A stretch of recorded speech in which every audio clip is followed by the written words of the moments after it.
अस्सलाम वालेकुम। सीखो सब कुछ में खुश आमदीद। दोस्तों, आज हम स्पीक सेल्स का यूज़ करना सीखेंगे माइक्रोसॉफ्ट एक्सेल में।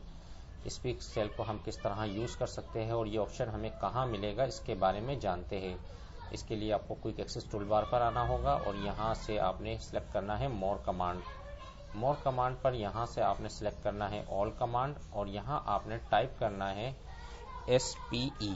जैसे ही आप ये टाइप करेंगे तो स्पीक सेल्स पर आ जाएगा। ये इसको आप ऐड करवा लें क्विक एक्सेस टूल बार पर और क्लिक कर दे ओके, और ये ऑप्शन यहाँ डिस्प्ले हो जाएगा। तो आप किसी भी सेल को अगर आपने स्पीक करवाना है, उस सेल पर आप कर्सर को रखें और स्पीक सेल पर जैसे ही क्लिक करेंगे तो ये आपको स्पीक करके दिखाएगा।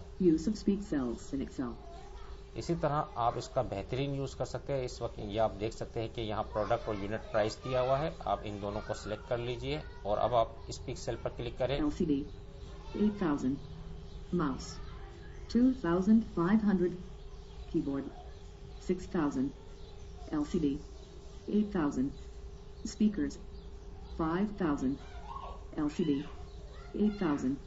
इस तरह स्पीक सेल को आप यूज़ कर सकते हैं माइक्रोसॉफ्ट एक्सेल में। तो दोस्तों, उम्मीद है कि वीडियो आपको बहुत पसंद आई होगी। लाइक और सब्सक्राइब करना मत भूलिएगा। दोस्तों, आप मेरे चैनल को सब्सक्राइब ज़रूर कीजिए ताकि कोई भी नई वीडियो आए तो उसका नोटिफिकेशन आपको मिलता रहे। Thanks for watching. अल्लाह हाफिज़।